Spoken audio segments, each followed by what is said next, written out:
आपण पाहत आहात EDTV, बातमी अशी जिच्यावर तुम्ही ठेवणार विश्वास। भारतीय संस्कृतीमध्ये अध्यात्माला अनन्यसाधारण महत्त्व आहे। प्रत्येकाच्या जीवनाचा अध्यात्म हे अविभाज्य घटक झाले आहे।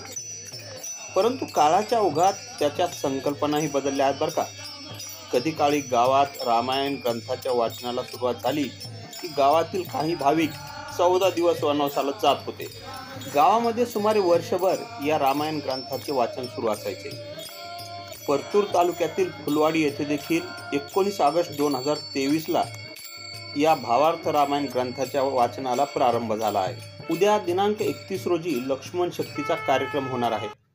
या लक्ष्मण शक्तीपूर्वी 14 दिवस भाविकांना वनवासात म्हणजे गावापासून, घरापासून, सुखसुविधांपासून दूर जावे लागते आणि लक्ष्मण शक्तीच्या दिवशी हे वनवासी परत येतात।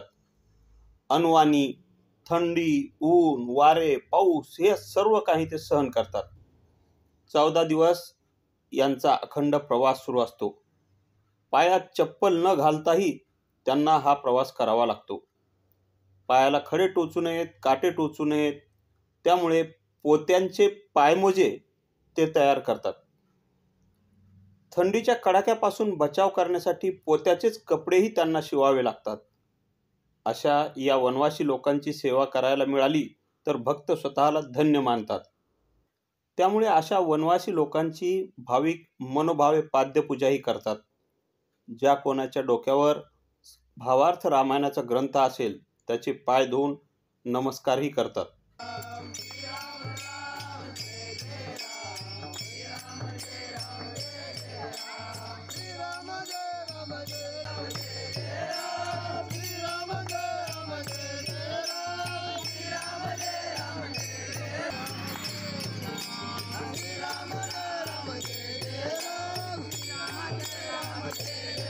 जय श्रीराम।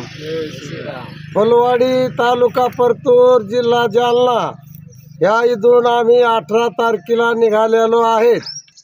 तिथून आम्ही गोळेगाव, पोखतपुरी, पुन्हा पुलड्यागाव एक मुक्काम केलेला आहे। त्या गावात ना काय ते सांगा, सालवाडा मुक्काम केलेला आहे। तिथून आम्ही डायरेक्ट पैठण पर्यंत पायी चालत आलेलो आहेत। पैठणला जाऊन आंघोळ विष्णान करून प्रभू रामचंद्राला आंघोळ घातलेली आहे। प्रभू रामचंद्राचे कार्य करीत आहेत। हे कार्य करताना आम्हाला फार आनंद होत आहे। ह्या आनंदामध्ये आम्ही एवढे मग्न होऊन जातो, देह भान हरपून जातो।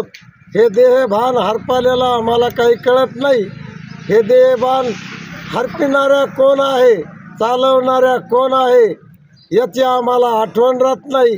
परंतु आमच्या सोबत काही जेवणाची व्यवस्था नसताना बिगर जेवणाचे आम्ही निघालेलो आहोत।